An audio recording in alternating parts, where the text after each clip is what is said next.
Avaliação de conceitos básicos de hidráulica. Exercício 1. A figura representa a CCI de uma instalação que contém uma válvula de comprimento equivalente igual a 21 metros. Os demais comprimentos equivalentes são desprezíveis. Esta CCI cruza com a CCB no ponto de vazão igual 4,55 litros por segundo. Pede-se 1. Calcular a velocidade d'água. 2. Calcular o coeficiente F da perda de carga. 3. Calcular o novo comprimento equivalente da válvula parcialmente fechada quando a curva da instalação passa pelo ponto de vazão igual a 3,4 litros por segundo. O F é considerado constante. Dados adicionais. Comprimento do tubo igual a 96,4 metros e diâmetro interno do tubo igual a 6 centímetros.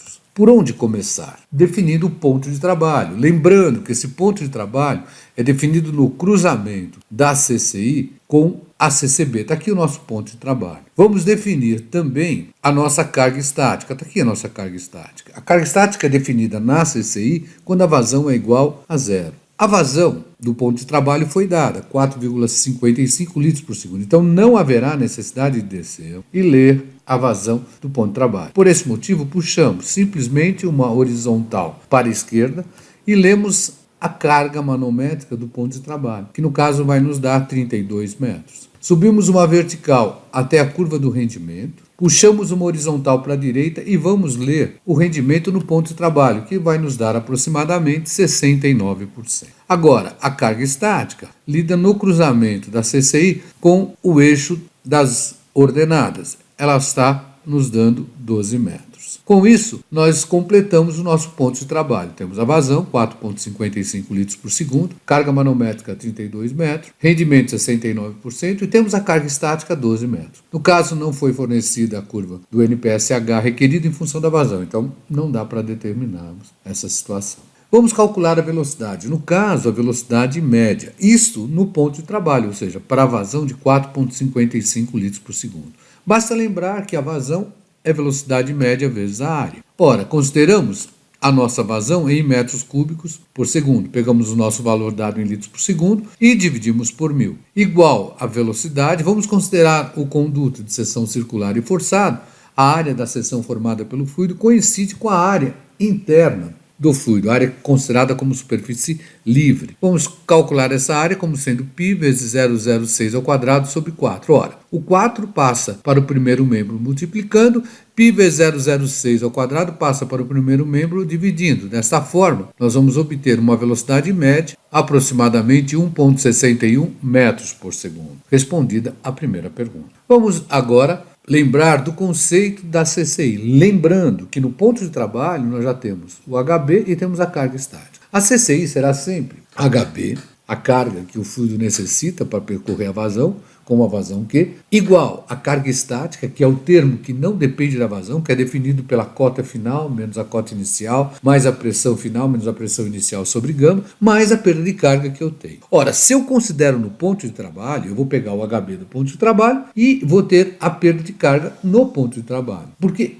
ambos dependem da vazão. Já a carga estática não, ela é constante, ela independe da vazão. Então, no nosso caso, nós teríamos a nossa carga estática 12, o nosso HB 32. Dessa forma, tiramos a perda de carga para a vazão do ponto de trabalho igual a 20 metros. Agora, basta lembrar simplesmente a fórmula para o cálculo da perda de carga distribuída. Vamos pensar na fórmula universal, onde nós temos que a perda de carga será igual ao coeficiente de perda de carga distribuído, nosso F, ou coeficiente de Darcy-Weisbach, vezes o comprimento de tubo mais a somatória dos comprimentos equivalentes, dividido pelo diâmetro hidráulico vezes a velocidade média ao quadrado sobre 2G. Agora ficou fácil. Por quê? Porque nós temos a perda de carga, 20 metros, temos o comprimento de tubo, 96,4, temos a somatória dos comprimentos equivalentes, já que foi dito que só é considerado comprimento equivalente à válvula, os outros são desprezíveis, então no caso, com a válvula totalmente aberta, ele é 21 metros. Temos o diâmetro hidráulico, porque como consideramos um conduto de seção circular e forçado, o diâmetro hidráulico é o próprio diâmetro interno, só que consideramos esse diâmetro em metros, daí 0,06. Temos a velocidade média, que já calculamos, 1,61 ao quadrado dividido por 19,6. Dessa forma, estamos com uma equação com uma única incógnita. Podemos facilmente determinar o F. Lembrando que, no nosso caso, o 0,06 vai passar para o primeiro membro multiplicando, o 19,6 vai passar para o primeiro membro multiplicando, esse parênteses vai passar dividindo e 1,61 ao quadrado vai passar dividindo. Então, nós vamos ter que o nosso F, olha lá, 0,6, 19,6 multiplicando, parênteses, e 1,61 ao quadrado dividindo. Vamos ter um F aproximadamente 0,0773. É um número adimensional. Esse F foi considerado constante. Então, no caso do diagrama de House, ele estaria na região do hidraulicamente rugoso, ou seja, aquele que independe da vazão.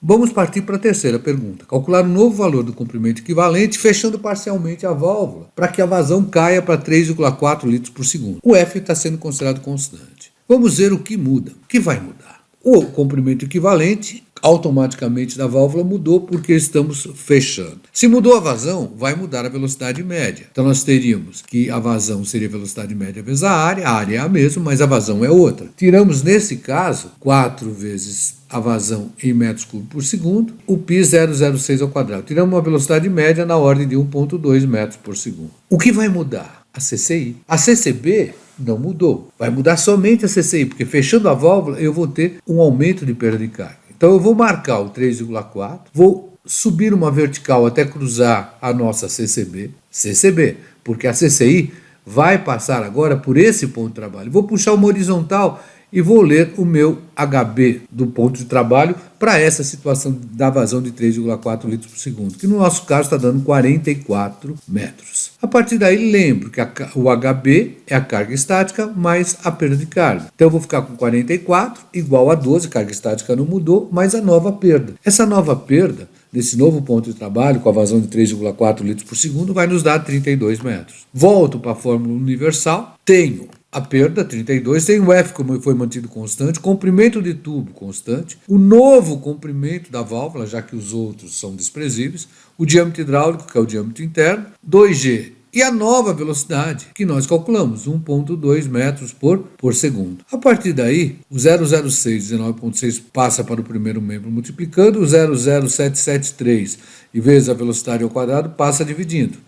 Isso vai ser igual a 96,4 mais o novo comprimento equivalente. Tiramos o novo comprimento equivalente igual a 241,7 metros. Vejam quanto que aumentou. Ele saiu de 21 metros para 241,6 metros. Isso demonstra que não é muito adequado se controlar a vazão com o fechamento parcial da válvula. O correto hoje seria trabalhar com inversor de frequência. Além de solicitar menos a bomba, você vai consumir menos energia também. Vamos partir para um exercício 2. Na instalação da figura, a bomba está no limite para não ocorrer a cavitação na vazão de 5 litros por segundo, com o NPSH requerido igual a 4,5 metros.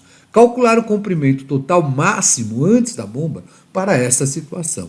São dados: peso específico da água igual a 1000 kgf por metro cúbico, diâmetro interno do tubo igual a 6 centímetros, coeficiente F de perda de carga igual a 0,032, considerado constante, pressão atmosférica local igual a 680 milímetros de mercúrio, pressão de vapor na escala absoluta igual a 0,15 kgf por centímetro quadrado e HS igual a 1,2 metros. Para resolver, devemos lembrar o conceito do NPSH disponível e, além disso, para a situação imposta do problema, no limite para não ocorrer a cavitação, a partir daí pode começar a ocorrer, o NPSH disponível vai ser igual ao requerido, considerando um zero de reserva. Qualquer aumento de perda de carga, qualquer tempo a mais, passaremos a ter o fenômeno de cavitação. Ora, o NPSH disponível é o Z inicial, mais a pressão inicial na escala absoluta, menos a pressão de vapor sobre gama e menos a perda de carga antes da bomba. Lembrando que esse Z inicial tem que ser definido com o pHr no eixo. Então aqui nós adotamos o pHr no eixo da bomba. Acima dele a cota é positiva, abaixo dele a cota é negativo. O que nós temos? O NPSH disponível igual ao requerido 4,5. A nossa cota inicial, como está acima do PHR positivo, a 1,2 metros. A pressão inicial, no caso, 680 milímetros de mercúrio. Para passarmos de milímetro de mercúrio para kgf por metro quadrado, basta pegar o valor dado em milímetros de mercúrio e multiplicar por 13,6. Aí vamos obter 9.248 kgf por metro quadrado. A pressão de vapor, 0,15 kgf por centímetro quadrado, basta multiplicar por 10.000 para passar para kgf por metro quadrado. E o gama na água, 1.000 kgf por metro cúbico. Podemos então calcular a perda de carga antes da bomba, que é a nossa única incógnita, né? Nós temos o NPSH disponível, a cota, a pressão inicial absoluta, a pressão de vapor, o gama, a nossa única incógnita seria a perda de carga antes da bomba. Daqui, nós vamos tirar 1,2 mais 7.748, a diferença aqui, dividido por 1.000, passei o 4,5 para lá, então menos 4,5, passei a perda para cá, ficou positivo. Então minha perda de carga vai nos dar 4,448 metros. Tendo a perda de carga, basta lembrar agora do cálculo da perda de carga pela fórmula universal, onde nós temos novamente a perda de carga igual ao coeficiente de perda de carga distribuído, comprimento total, diâmetro hidráulico. Em vez da velocidade, vamos substituir a velocidade por vazão sobre área. Então vai dar vazão ao quadrado sobre 2G vezes a área ao quadrado. No nosso caso, a perda foi obtida 4,448 igual o F, considerado constante, 0,032, comprimento total, dividido pelo diâmetro hidráulico, é o próprio diâmetro interno, já que consideramos conduto forçado e de seção circular, vezes a vazão, que foi transformada de litros por segundo para metros cúbicos por segundo, ao quadrado, 2G, 2 vezes 9,8, vezes a área πd ao quadrado sobre 4 ao quadrado. Uma equação com uma única incógnita. Ora, o 0,6 vai passar para o primeiro membro multiplicando, 19,6 para o primeiro membro multiplicando, a área ao quadrado para o primeiro membro multiplicando, o 0,032 dividindo e a vazão dividindo.